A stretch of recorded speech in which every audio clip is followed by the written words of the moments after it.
오늘 귀한 우리 손님 모셨는데요. 우리 이성근 선교사님은 우리 10년 전에 K-팝 스타라고 그 악동 뮤지션이라는 어린 친구들 나와가지고 1등을 했던 그런 일이 있었습니다. 그래서 나라에서 많이 이렇게 막 많은 청소년들이나 사람들이 그 악동 뮤지션을 너무너무 좋아하고 했는데 그 악동 뮤지션의 아버지가 선교사님이다. 부모님이 선교사님이다.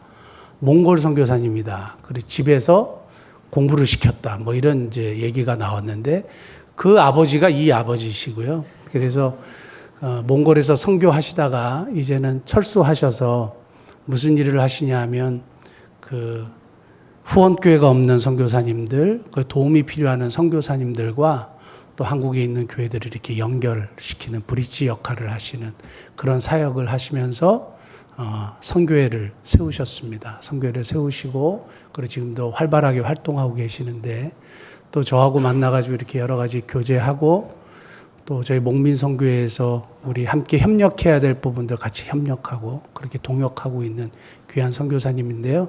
우리 나오실 때 크게 한번 박수하시고 환영하시면서 말씀 듣겠습니다. 2012년 11월 18일로 기억합니다. SBS K-팝 스타 시즌2 에서 다리 꼬지마라는 노래로 등장했던 그때는 악동 뮤지션이었고요. 찬혁이가 해병대 군대를 갔다 오고 나서는 더 이상 자기가 어린아이가 아니라고 아이동자를 뺐어요. 그게 악동 뮤지션의 그 한자가 악할 악이 아니고 즐거울 낙으로 바꿨습니다. 저희가. 그리고 아이동. 그래서 즐거운 아이들, 즐겁게 노는 아이들, 음악으로 노는 아이들이라는 의미로 악동 뮤지션이라는 이름을 줬는데 더 이상 자기들이 아이가 아니라고 동자를 빼버리고 악뮤로 지금은 불려지고 있습니다. 이찬혁, 이수연 남매의 아빠입니다. 그리고 말씀해 주셨지만 제가 2018년부터는 저희 파성교회와의 협의를 통해서 비거주 선교사로 전환을 했습니다. 여전히 지금도 저는 이제 저희 교회 소속 선교사고요. 미니스트리 더 함께라고 하는 단체를 만들어서 파송과 후원이 끊겨진 채 선교지에서 외롭게 사역하고 계신 선교사님들을 다시 한국의 교회들과 후원자들과 연결하는 그 일들을 하기 위해서 단체를 만들어서 사역을 하고 있습니다. 저희 아이들이 오디션 프로그램에서 처음 등장한 뒤에 우승까지 하자 많은 사람들 그리고 매스컴이 이렇게 질문했습니다. 이 아이들의 창의성과 재능은 어디에서 오는 겁니까? 몽골의 푸른 초원에서 말과 양과 염소들과 함께 자유롭게 뛰놀 수 있어서입니까? 혹은 홈스쿨을 했다고 하는데 부모가 가지고 있는 독특한 교육 방향성과 철학 때문입니까? 이 질문에 답하기 위해서 저희 부부는 오늘 행복해야 내일 더 행복한 아이가 된다라는 책을 썼고 이를 계기로 해서 많은 강의를 다녔습니다. 이 책과 강연은 주로 교회를 다니지 않는 교회 밖의 일반인 부모님들을 대상으로 한 것이었고 교회 안에 성도들에게 나눌 진짜 메시지는 따로 있었습니다. 저는 오늘 여러분에게 저희 아이들이 악동 뮤지션이라고 하는 이름으로 세상에 등장하기까지 하나님이 어떻게 인도하셨는가에 대한 솔직한 히스토리와 함께 하나님이 저희 가정, 특히 아빠이며 가장인 저에게 가르쳐 주신 중요한 교훈을 나누고자 합니다. 저희 가족은 2008년 5월에 몽골 선교사로 파송받았습니다. 그때 첫째 아이 찬혁이가 초등학교 6학년, 둘째 아이 수연이가 초등학교 3학년 나이였습니다. 몽골에는 이미 한인 선교사 자녀 학교 MK스쿨이 있었기 때문에 저희 아이들은 몽골에 가자마자 그 학교에 다니기 시작했습니다. 하지만 저희가 몽골에 간 지 1년도 되지 않아서 재정적 어려움이 시작되었고 아이들은 1년간 다니던 학교를 더 이상 다닐 수 없게 됐습니다. 그리고 어쩔 수 없이 집에서 스스로 공부해야 하는 홈스쿨이 시작되었습니다. 저희가 홈스쿨에 대해서 잘 알고 있었거나 홈스쿨에 대한 좋은 점들을 가지고 특별한 어떤 교육 방향을 가지고 했던 것이 아니라 그냥 아이들이 돈이 없어서 아이들 학교 보낼 수 없었고 그냥 집에서 공부해야 되니까 어떻게 해야 될지 모르니까 학교에서 공부하다 시간표를 가져다 집에서 했거든요. 그래서 홈스쿨 아닌가 그렇게 시작을 했습니다. 그러면서 저희는 이 재정적 어려움이 해결되는 것과 또 아이들이 다시 학교로 돌아가기를 원했기 때문에 이것을 위해서 우리가 매일 가정 예배를 하면서 기도했습니다. 그러나 하나님은 침묵하셨고 그렇게 3년 동안의 시간이 지나갔습니다. 그동안 저에게는 하나님께 실망하며 원망하는 마음이 쌓여져 갔습니다.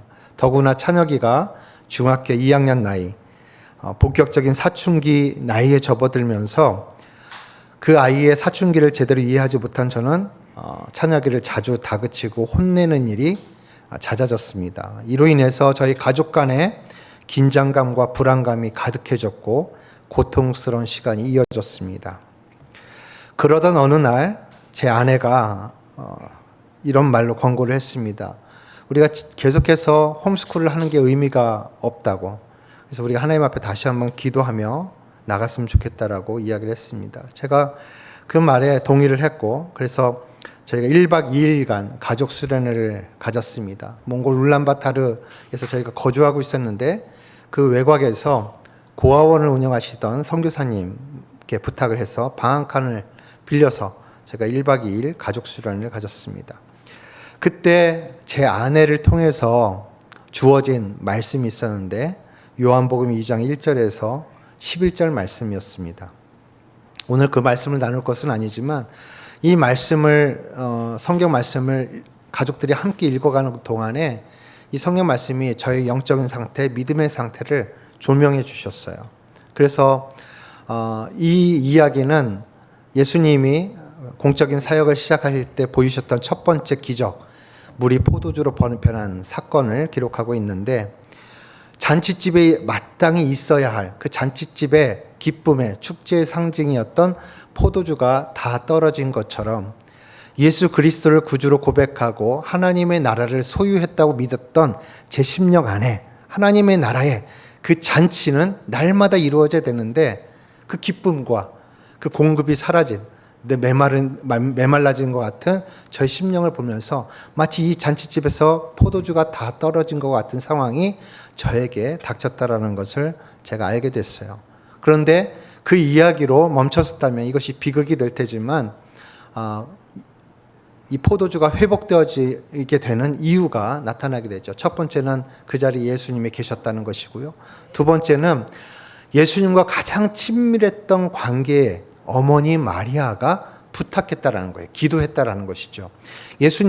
어머니 마리아가 예수님에게 예수야 포도주가 다 떨어졌다 이렇게 얘기했을 때 예수님이 뭐라고 말씀하셨냐면은 이게 나하고 무슨 상관입니까? 아직 내가 일할 때가 되지 않았습니다라고 거절하셨어요. 처음에는. 그러나 그럼에도 불구하고 예수님으로 하여금 일하실 수밖에 없었던 이유는 이 기도를 한 이가 바로 예수님과 가장 친밀한 관계에 있었던 어머니 마리아였다는 것이죠. 그로 인해서 예수님이 일하기 시작하시죠.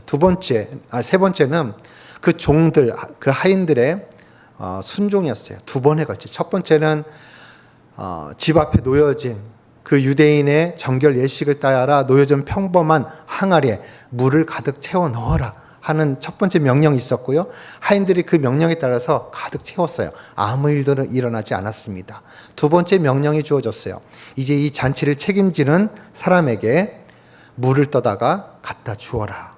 근데 이것은 좀 첫 번째 명령하고 달랐던 게 뭐냐면은 첫 번째 명령은 항아리에 물을 가득 채우는 일은 누가 말하지 않아도 하인들이 매일마다 해야 될 그 일이었어요. 그 집의 주인은 아니었지만 예수님이 말씀하신 것이 이 포도주가 다 떨어진 것과 물을 채우는 것은 아무 관련이 없는 것처럼 보여졌지만 하인들은 그냥 이건 우리가 할 일이기 때문에 그 일들에 순종해서 했죠. 그러나 아무 일도 일어나지 않았지만 두 번째 명령은 그 잔치에 그 권위가 위임된 모든 최종적인 권위가 위임된 책임자, 잔치를 주관하는 사람이 있었는데 그 사람이 말하지 않은, 명령하지 않은, 오히려 포도주가 다 떨어진 상태에서 포도주를 가져와라 라고 했을 수도 있는데 포도주가 아닌 물을 가져가야 되는 상황이었어요. 그리고 그 시대에 종이라고 하는 것, 하인이라고 하는 것은 그 집에 재산과 같은 물건과 같은 하찮은 위치였기 때문에 이 권위자에게 함부로 할 수 없는 것이었거든요. 뭔가 자신의 희생을 감수해야 되는 그 용기가 필요했던 거죠. 그러나 아마도 그 하인들 중에 어느 한 사람이 이것에 대한 예수님의 두 번째 명령에 대한 순종함을 통해서 드디어 물이 포도주로 변해진 사건이 일어납니다. 이 결과물에 대해서 잔치를 주관하는 책임지는 사람이 이렇게 이야기하죠. 보통은 잔치를 할 때 내오는 포도주가 처음에는 좋은 포도주를 내어놨다가 어느 정도 취하면 좀 덜한, 맛이 덜한, 평범한 그런 포도주를 내오는데 이 집은 바뀌었다고 이야기를 합니다. 지금 마지막에 내온 이 포도주가 더 향기롭고 맛있다고 칭찬을 합니다. 포도주가 다 떨어진 상태에서 이 포도주가 회복되어지는 이 과정들, 이 비결은 예수님이 함께 계셨다는 것, 친밀한 관계에 있었던 어머니의 기도가 있었다는 것, 그리고 온전한 100%, 200%의 온전한 순종이 있었다는 것. 이것을 통해서 저희 영적인 그 메마름, 갈급함, 또 공고한 상태가 어떻게 하면 하나님의 나라를 소유했다고 믿은 제 삶에서 그 하나님 나라의 부요함과 능력이 경험되어 줄 수 있는가에 대한 답으로 찾아왔습니다. 이것을 통해서 제 마음에 평안을 갖게 됐어요. 정말 어제까지는 하나님이 응답하시지 않는 것 때문에 하나님께 화가 나 있었고, 또 아이의 사춘기 때문에 아이와 계속 갈등을 겪으면서 집안이 말이 안 정말 지옥과 같은 그런 상황이었는데, 이 말씀을 통해서 제 영적인 상태를 발견하고 깨닫고 나니까 정말 천국으로 바뀌어지는 그런 경험이 됐어요. 제 마음이. 상황은 바뀌지 않았어요.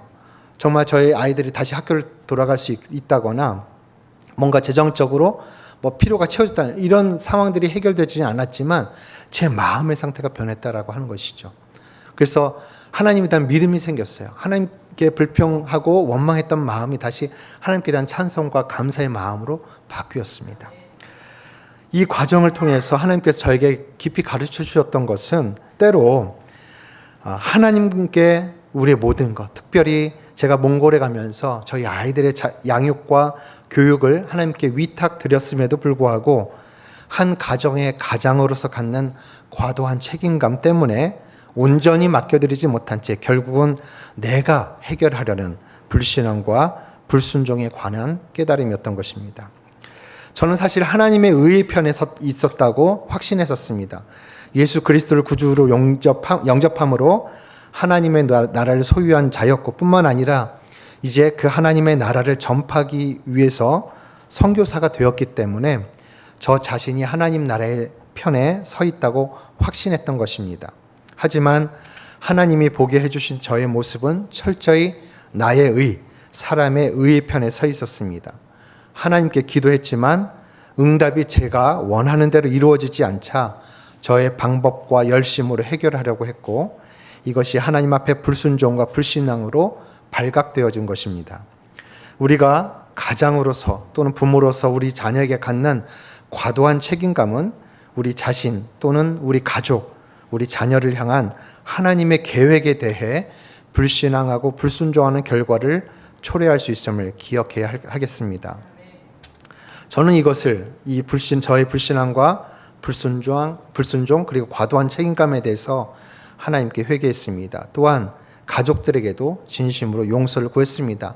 정말 저희 가족의 분위기가 이렇게 정말 어렵게 되는 상황들이 하나님 때문인 줄 알았고, 또 사춘기에 있는 아이 때문이라고 착각했던 저인데 사실은 저의 문제였다는 것을 인정하고 가족들에게 용서를 구했습니다. 그리고 저를 너무나도 사랑하는 가족들이기 때문에 당연하게 용납해주고 용서해 주었습니다. 그리고는 저희가 가족이 함께 모여서 하나님을 예배하고 다시 한번 우리 가정을, 특히 우리 아이들을 하나님께 맡겨드리는 기도를 올렸습니다. 그리고 하나님께 매우 실제적이며 직설적인 말투로 질문했습니다. 하나님, 앞으로 저희 아이들을 어떻게 가르치시고 키우시겠습니까? 오늘 여러분과 함께 나누고 싶은 메시지는 바로 이 질문과 관련해서 하나님이 즉답해 주신, 제 마음과 생각 가운데 응답해 주신 두 가지 교훈입니다. 첫 번째 교훈 함께 나누겠습니다. 하나님께서 가르쳐 주신 이 두 가지 교훈을 저는 우리를 위해서 하나님이 갖고 계신 교육의 기초와 내용이다라고 생각을 합니다. 첫 번째 교훈. 성경에서는 모든 지식과 지혜의 명철의 근본, 그 시작은 하나님을 경외하는 것에 있다. 하나님을 경외하는 지식과 삶에서 비롯된다라고 가르치고 있습니다. 성경에서는 하나님이 사람의 중심을 보신다고 말씀하십니다. 요한복음 4장에서는 예배에 대해서 예수님께서 말씀하실 때 하나님께, 아버지께 신령과 진정으로 예배할 때가 오나니 지금이 바로 그때라고 말씀하십니다. 하나님은 하나님께 신령과 진정, 그 마음의 중심을 다해서 예배하는 자를 찾고 계신다라고 말씀하십니다. 그런데 하나님께서 찾으시는 그 사람의 마음의 그 중심 가운데 찾고자 하시는 것이 바로 경외라고 하는 거예요.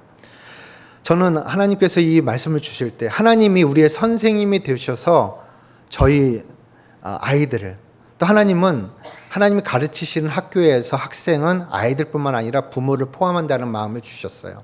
그랬을 때에 하나님이 첫 번째 가지고 계시는 관심은 뭐냐면은 우리가 성도로서 하나님을 경외하는 신앙을 갖는 거예요. 하나님을 경외하는 법을 배우는 것이죠.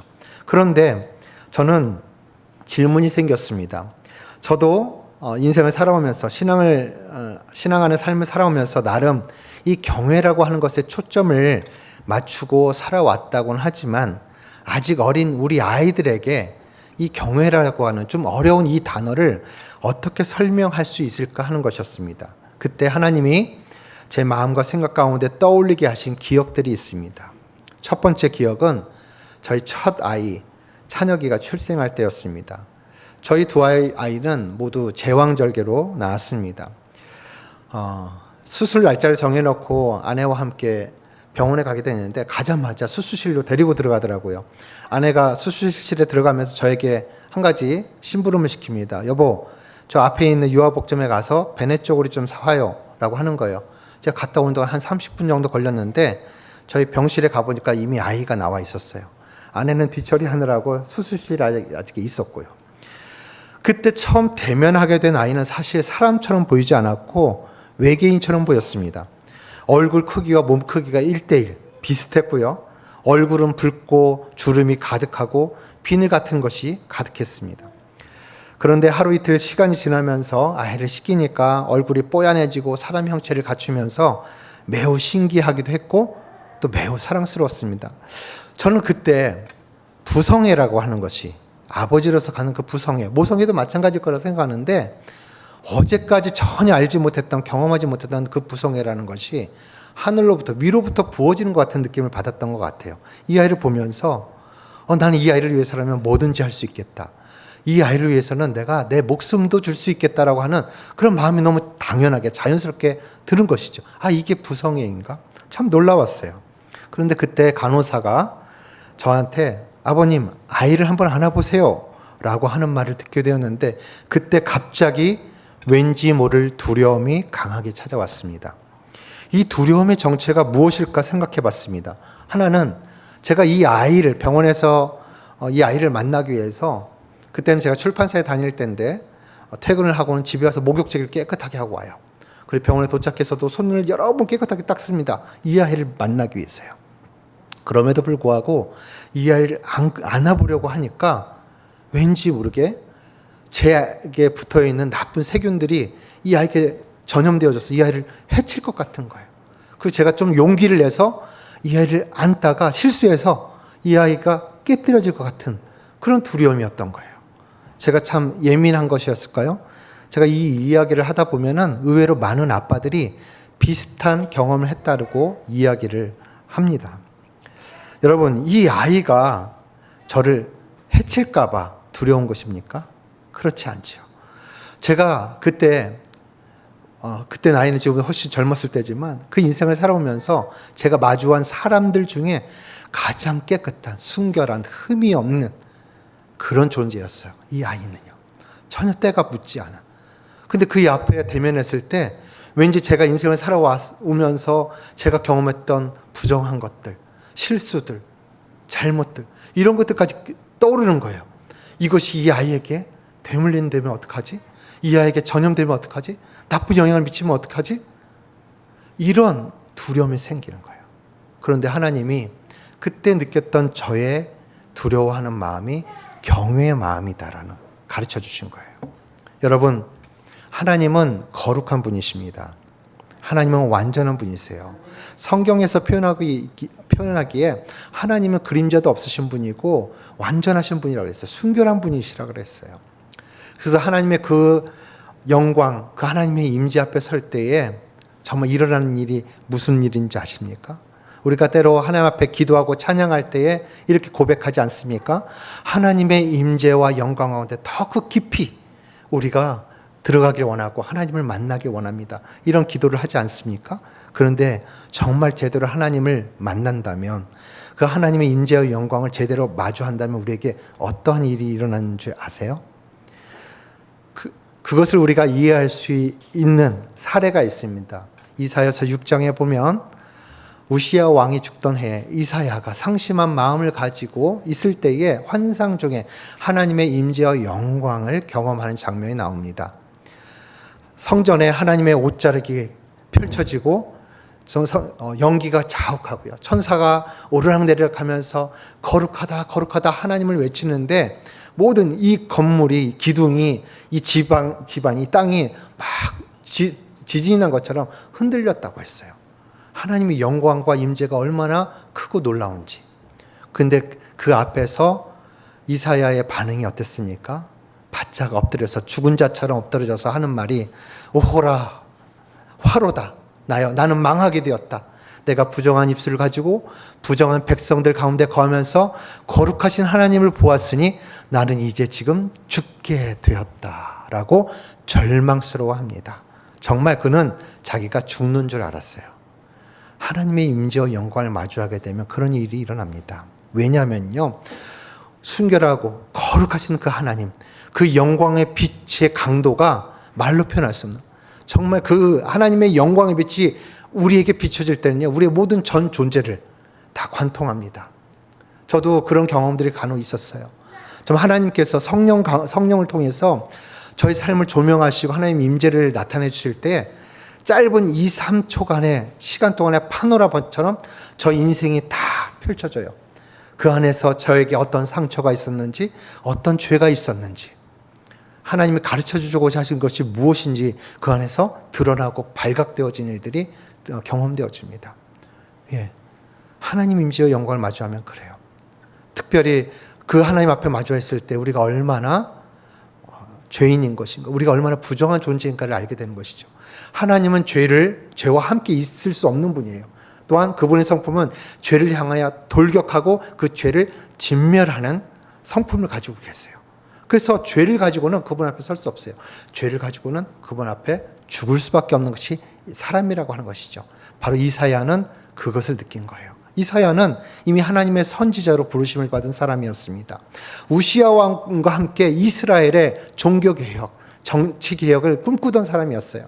그런데 어쨌든 우시야 왕이 하나님 앞에 범죄하여서 교만하여서 그가 죽게 되었지만, 이사야의 입장에서는 자기를 보호해 줄 수 있는 조력자였고 보호자였고 동역자였던 사람을 잃었기 때문에 마음이 상심될 수밖에 없었어요. 그 가운데서도 아마도 그도 그 입술로 불평하지 않았을까 싶습니다. 하나님 임재를 경험했을 때 자기가 인식하지 못했던 자신의 부정한 입술을 깨닫게 됐어요. 하나님부터 멀어졌고 정말 하나님을 배반하여 떠나간 저 이스라엘 백성들, 부정한 저 이스라엘 백성들하고 나는 다르다고 생각했는데, 저 죄 가운데 있는 저 백성들과 마찬가지로 나도 똑같은 사람이구나라는 것을 깨닫게 되는 거예요. 하나님의 임재와 영광 가운데에서 우리는 우리 자신을 마주하게 되고 죄로 인한 우리의 절망을 맛보게 되는 것입니다. 아까 요한복음 2장에서 포도주가 다 떨어졌지만 그것으로 이야기가 끊치지 않았죠.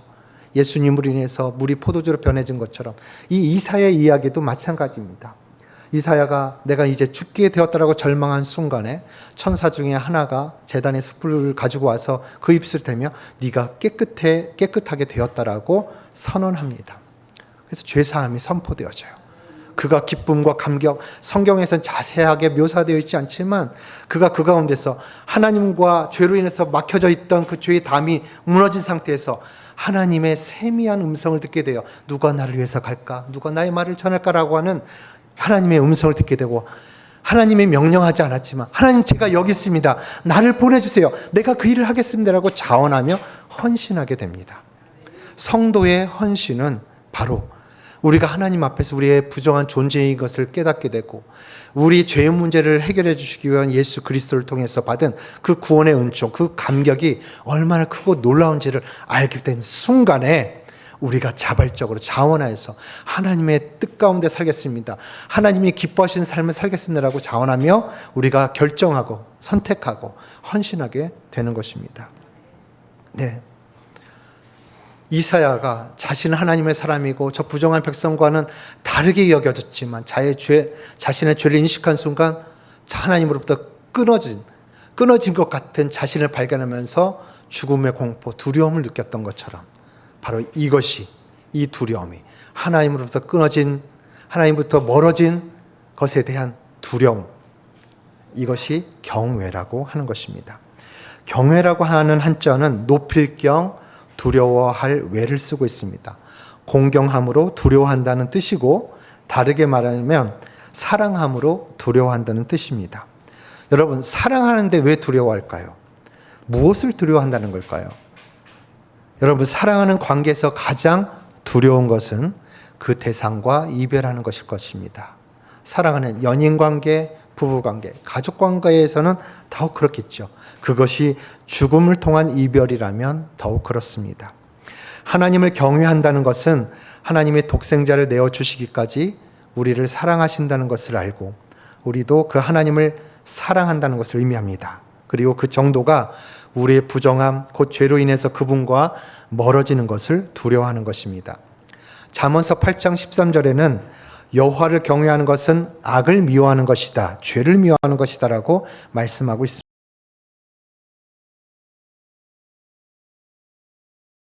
죄를 미워하는 마음입니다. 그래서 경외의 핵심은 친밀함입니다. 부모와 자녀가 맺는 친밀함, 부부가 맺는 친밀함의 관계가 경외의 핵심입니다.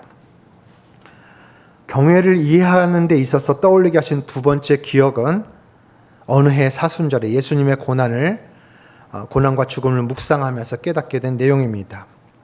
예수님의 십자가, 그 고난을 묵상하는 가운데 주신 두 가지 메시지가 있었는데, 첫 번째는 예배예요. 예배에 대해서 성경적인 원어의 의미들을 많이 이야기할 수 있지만, 여러분, 그 예배의 영어 단어가 무엇이죠?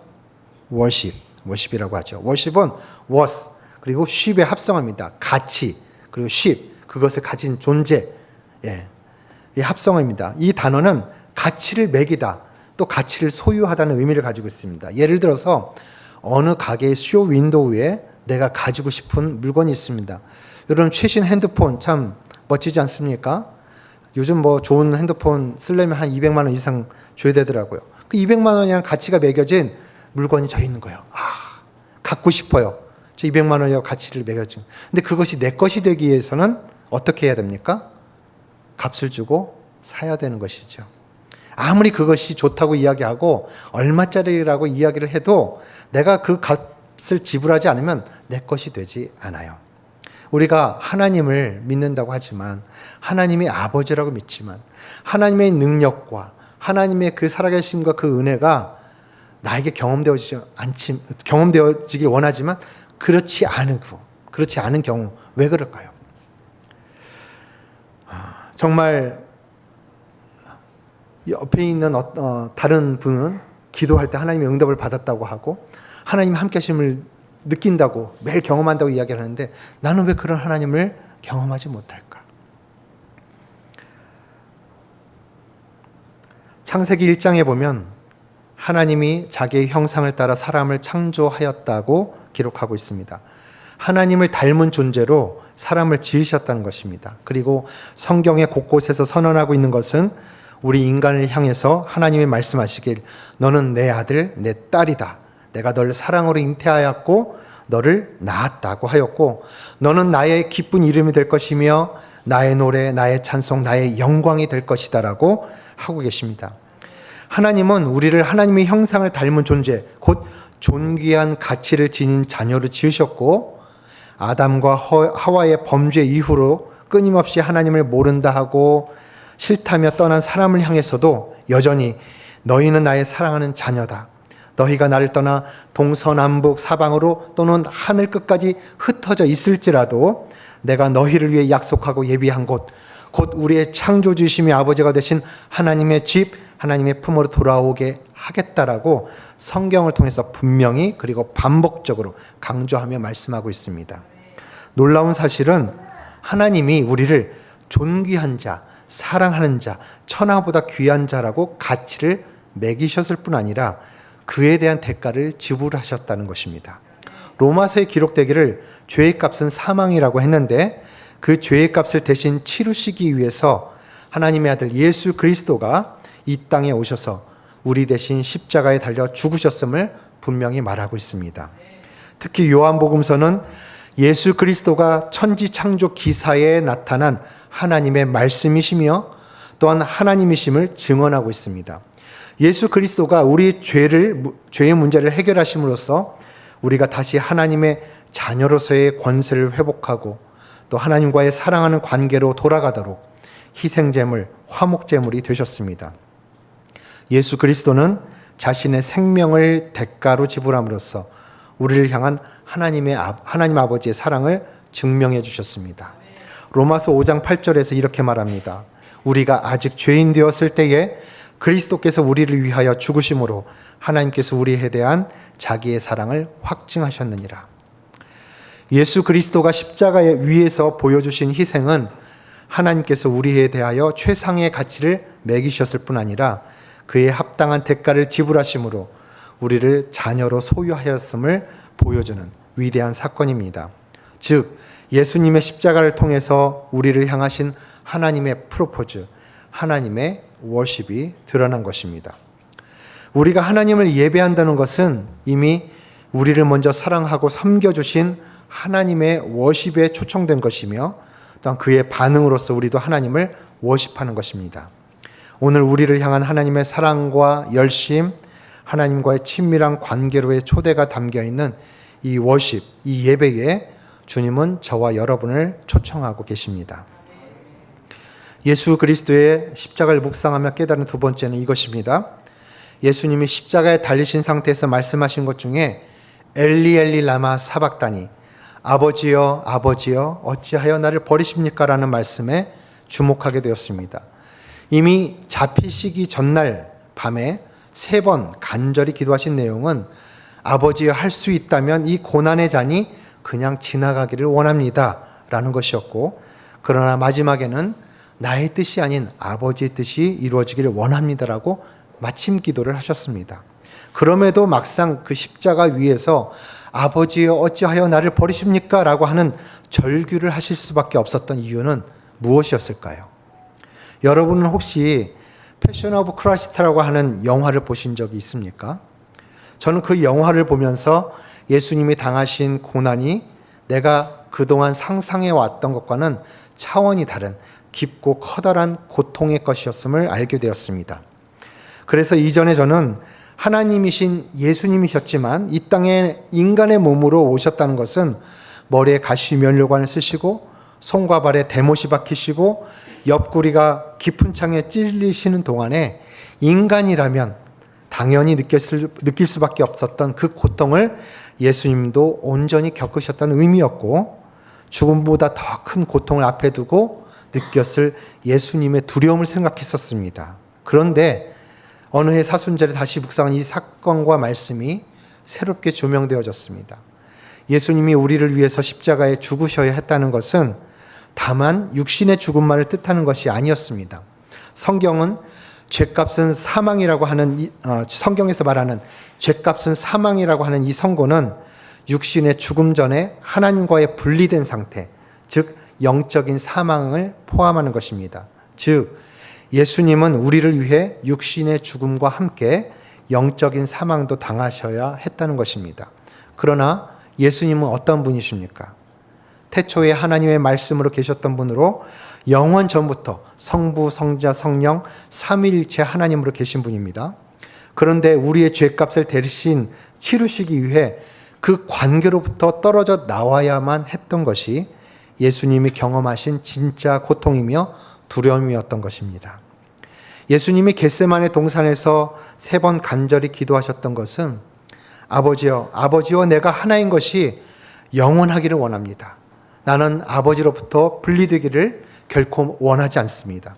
그렇기 때문에 할 수 있다면, 혹 다른 방법이 있다면 이 고난의 잔, 죽음의 잔, 아버지와 분리되는 이 운명의 잔이 그냥 지나가게 허락해 주십시오. 그러나 나의 뜻이 아닌 아버지의 뜻이 이루어지기를 원합니다라고 기도한 것입니다. 그리고 결국은 십자가 위에서 드디어 죽음이 임박해 옴을 감지하시면서 아버지여, 결국 내가 아버지로부터 떨어져야 하는 것입니까? 아버지여, 정녕 내 손을 놓으시는 것입니까? 아버지여, 어찌하여 나를 버리십니까? 하고 절규하십니다. 예수님은 자신이 원하는 바가 아니었지만 우리의 죄값을 치르시고 우리를 하나님 아버지께로 속량하시기 위해서 하나님과 분리되는 죽음을 겪으셔야 했습니다. 그리고 그 순간을 매우 고통스러워하셨고 두려워하셨습니다. 예수님이 십자가에서 느끼신 고통과 두려움은 바로 성부 하나님을 향한 성자 예수 그리스도의 경외였던 것입니다.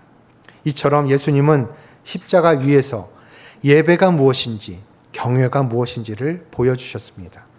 우리의 선생이 되시며 모본이 되신 예수 그리스도를 본받아서 하나님이 받으실 만한 산 예배와 참 경외의 믿음을 보여드리는 저와 여러분이 될 수 있기를 소원합니다. 저희 가족, 즉 아이들뿐만 아니라 부모인 저희 부부까지 포함해서 하나님을 경외함을 배우는 학교의 학생이라고 말씀하셨고, 저희는 가정 예배를 통해서 이를 배워가고 있습니다. 처음에는 아이들을 학교에 보낼 수 없게 된 상황에서 또 저희의 가정적 어려움을 해결하고 아이들을 다시 학교에 보내주시도록 기도하기 위해 시작한 가정 예배였습니다.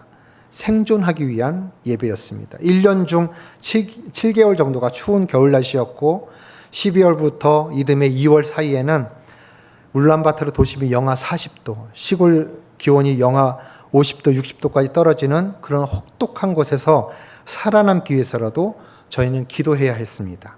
매일 이른 아침 6시에 일어나서 2시간씩 예배했고 말씀 묵상을 하고 나누며 기도한 일을 쉬지 않았습니다.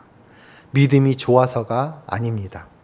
저희는 극한의 코너에 몰려 있었고 살기 위해서 하나님을 찾아야 했습니다. 심지어는 3년 동안 저희 가족의 필요에 철저히 침묵하시는 하나님께 원망이 가득한 중에도 예배는 쉴 수 없었습니다.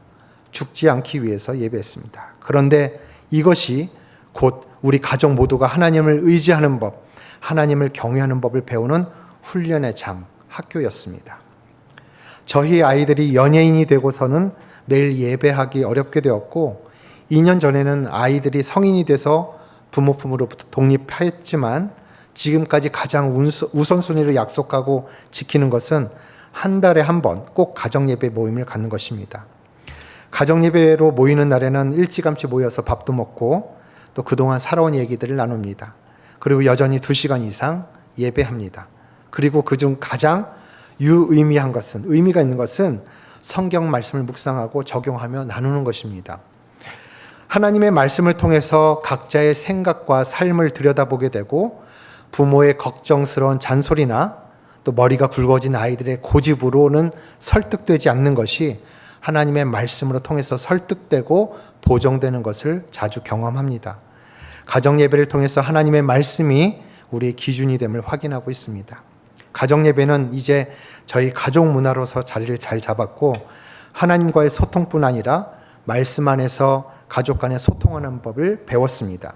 저는 가정 예배가 하나님을 경외하는 지식을 배우는 출발점이며 토대인 것을 믿습니다.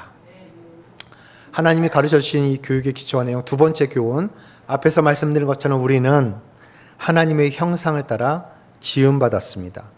이것은 우리가 하나님이 가지고 계신 가치와 성품과 능력을 닮은 존재로 창조되었음을 의미합니다. 그러므로 하나님은 우리를 보실 때 하나님이 우리에게 주신 것들에 대해 관심이 많으시고 또 우리가 그것들에 대해 관심 갖기를 원하십니다. 우리가 구하지도 노력하지도 않았지만 하나님의 형상을 닮았다는 이유로 우리에게 이미 주어진 선물이 있습니다. 예수님이 말씀하셨듯이 하나님은 우리에게 가장 좋은 것이 무엇인지 잘 알고 계시고 그것을 주기를 기뻐하시는 참 좋은 아버지가 되십니다. 가장 좋은 선물인 성령을 보내주셨고 하나님이 가지신 지혜와 능력을 우리에게 재능과 은사의 형태로 나누어 주셨습니다. 하나님의 살아계심과 능력을 믿는 우리들은 이것을 믿어야 합니다. 우리의 자녀들은 물론이고 또 부모인 저와 여러분에게도 동일합니다. 여기에 젊은 분들 많이 계시는데 여러분들도 이 믿음을 가지시길 바랍니다. 우리가 믿음을 가지고 한 발 앞으로 내딛어야 할 것은 바로 하나님이 우리들에게 각자에게 주신 지혜와 재능 그리고 가치가 무엇인지를 탐색하는 믿음의 여정을 시작하는 것입니다.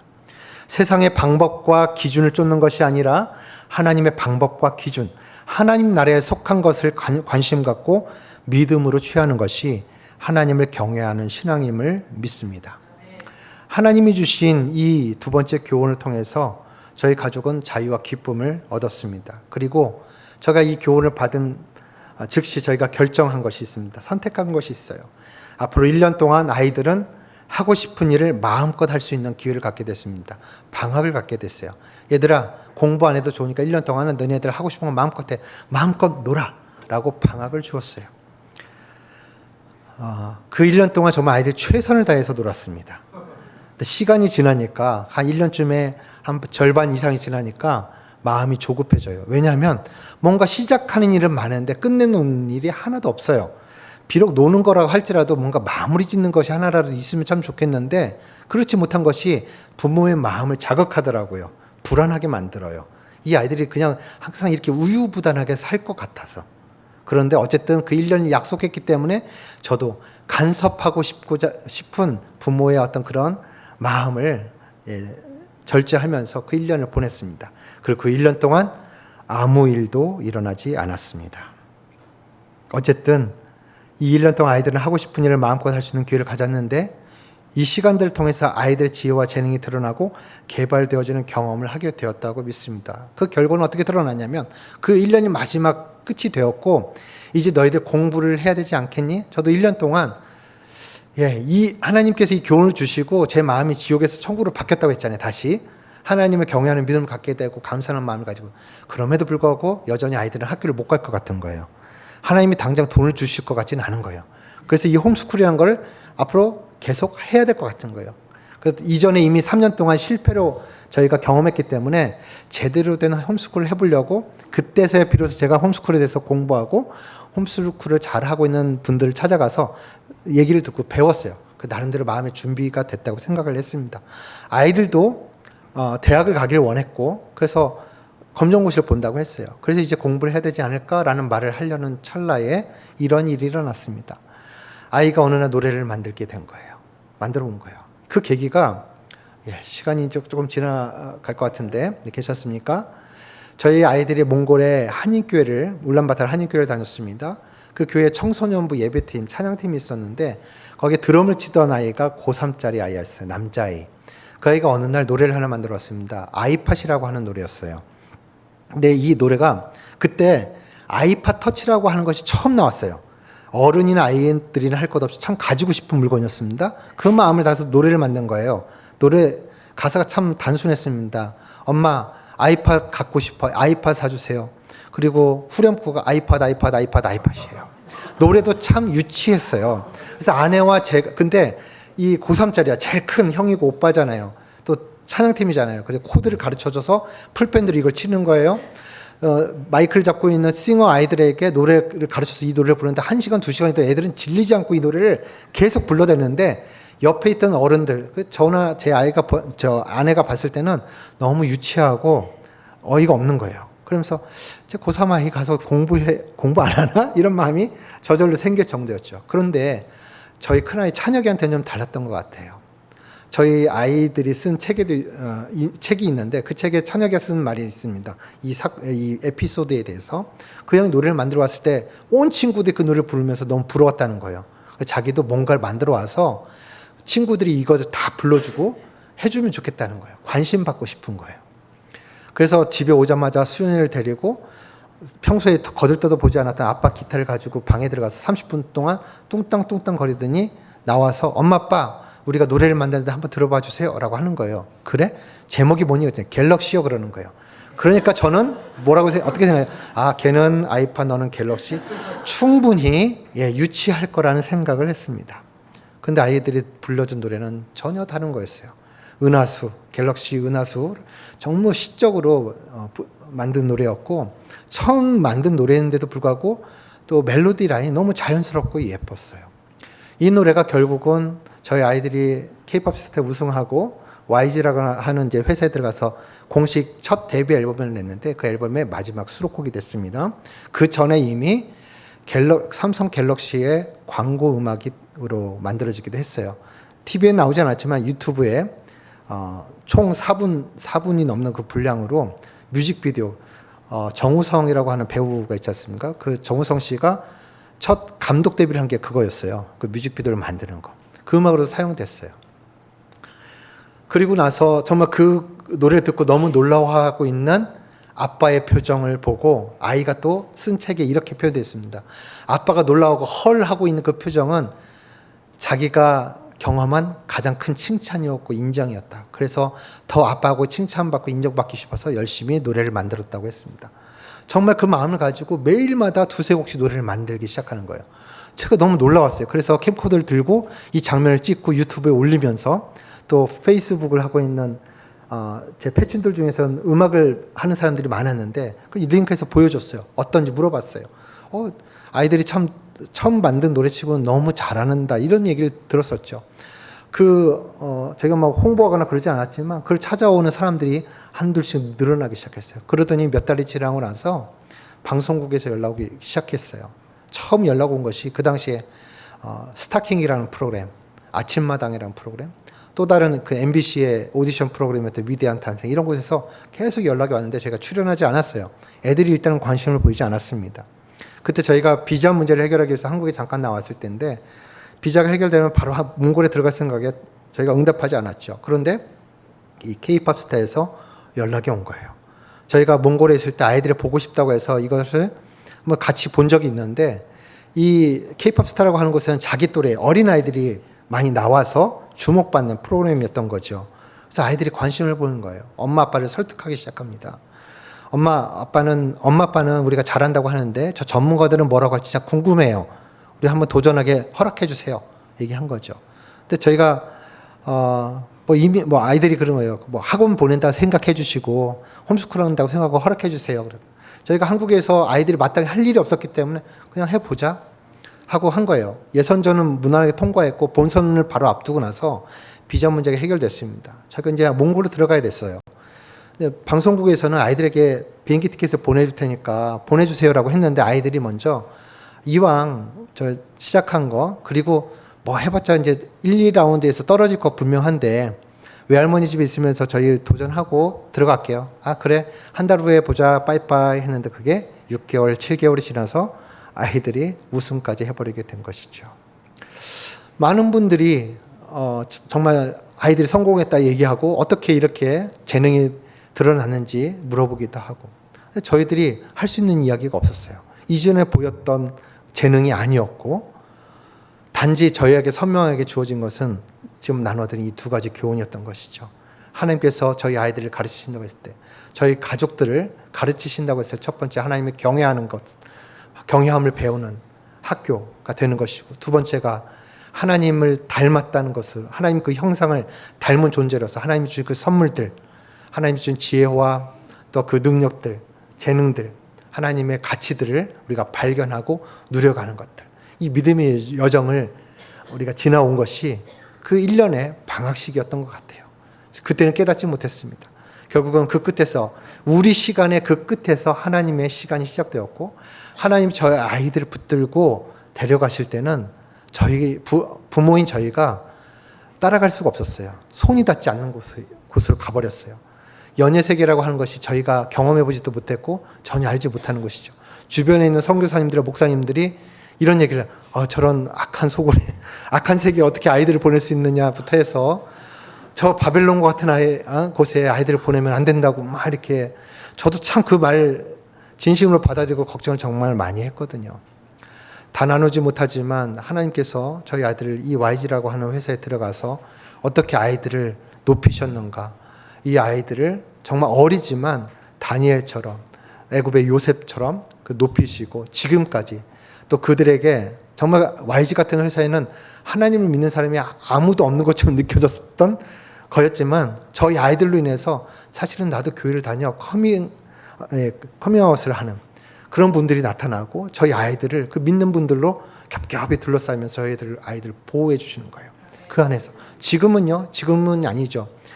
안타깝지만 수년 전에 버닝썬이라고 하는 안타까운 사건이 있었잖아요. YG. 그때 그 사건을 해서 저희 아이들을 사랑하는 팬들도 너희들도 나와야 돼. 거기 있으면 안 돼. 막 이랬었어요. 근데 그 사건이 터지기 바로 한 달 전에 그곳에서 제가 알고 있는 믿음의 형제가 거기서 공연팀에서 일하고 있었는데 이 친구가 저한테 전화를 했었어요. 선교사님, 드디어 YG 안에 신우회가 생겼어요. 기도해 주세요라고 한 거예요. 그 이야기를 듣고 정확하게 한 달 후에 버닝썬 사건이 터진 거예요. 모든 사람들이 이곳을 나와야 된다고 했을 때 저는 무엇이 떠올랐습니까? 이 회사에 하나님의 사람들이 있다라고 하는 것이죠. 네. 떠날 수가 없는 거였어요. 그래서 어쨌든 그 모든 과정 가운데 회사 안에서도 사람들에게 드러나지 않지만 좀 그 안에서 하나님께서 저희 아이들 돌보시고 사용하신 것들에 대한 그런 비하인드 스토리, 간증도 참 넘쳐납니다. 지금까지 얼마 전에 이제 지난 4월 7일이었죠. 데뷔 10주년을 맞이했습니다. 그 10년 동안 여전히 사랑받고 있는 저희 아이들을 보게 되면서요. 하나님께서 지금까지도 저희 아이들을 붙드시고 인도해 가시는 걸 느낍니다. 그러나 여러분 보시면 알겠지만 저희 찬혁이가 하는 정말 유별난 짓을 보면 저희 부모로서 정말 긴장하고 여전히 불안해합니다. 정말 기인 같은 행동을 하잖아요. 저도 그렇게 생각하거든. 쟤가 왜 저러는 거야? 도대체 저거 안 했으면 좋겠는데 왜 저러는 거지? 이해가 안 돼요. 저 아이의 생각과 저거를 제가 이해할 수가 없어요. 불안해. 안 했으면 좋겠다고 자꾸 이렇게 잔소리를 하고 싶어요. 그럼에도 불구하고요. 그 과정들 꿋꿋하게 자기 소신을 가지고 그 과정들 통과해 나가면서 그래도 대중들에게 뿐만 아니라 정말 평론가들에게도 아티스트로 인정받는 그런 사람들, 아이들로 성장을 했습니다. 하나님의 인도하심입니다. 네. 정말 하나님께서 지금 저희 아이들에게 그런 재능과 은사, 지혜들이 드러나게 하셔서 10년이 지나도록 지금도 열심히 노래를 만들고 있고요. 발표된 노래보다 찬혁이 컴퓨터 안에 저장되는 노래들이 더 많습니다. 끊임없이 노래를 만들고 있어요. 그 노래들이 다 세상에 나올지는 모르겠지만 그렇게 마르지 않는 샘처럼 하나님께서 그렇게 일하고 계시는 것을 저희는 봅니다. 저희 가족은 하나님이 가르쳐 주신 교훈들을 하나님 직접 이끌어 가시고 섭리하실 때 어떠한 일이 일어날 수 있는가를 직접 경험하는 놀라운 시간들을 보냈습니다. 말씀을 맺어야 되겠네요. 신명기 4장 10절 말씀을 세번역 버전으로 읽어드리겠습니다. 당신들이 호렙산에서 당신들의 하나님이신 주님 앞에 섰던 날에 주님께서 나에게 말씀하셨습니다. 이 백성을 나에게로 불러 모아라. 내가 그들에게 나의 말을 들려주어서 그들이 이 땅에서 사는 동안에 나를 경외하는 것을 배우고 또 이것을 그들의 아들, 딸들에게 가르치게 하려고 한다. 이 땅에서 사는 동안 주 경외함은 일생의 과정입니다. 그래서 여기에 모이신 분들의 나이가 적고 많음에 상관없이 우리 모두는 하나님 앞에서 주 경외함을 배워야 하는 학생입니다. 그리고 우리의 자녀들 또한 우리 젊은 다음 세대들에게 가르치기 위해서라도 우리 부모님들, 교사들, 영적 부모들이 먼저 주 경외함을 배워야 합니다. 아이들은 부모의 뒷모습을 보며 자랍니다. 다음 세대들은 하나님을 경외하는 신앙을 보여줄 어른, 부모 세대를 고대하고 있습니다. 마지막으로 오늘 본문 말씀인 잠언 14장 26절 말씀을 앞에 주어가 생략이 되어 있습니다.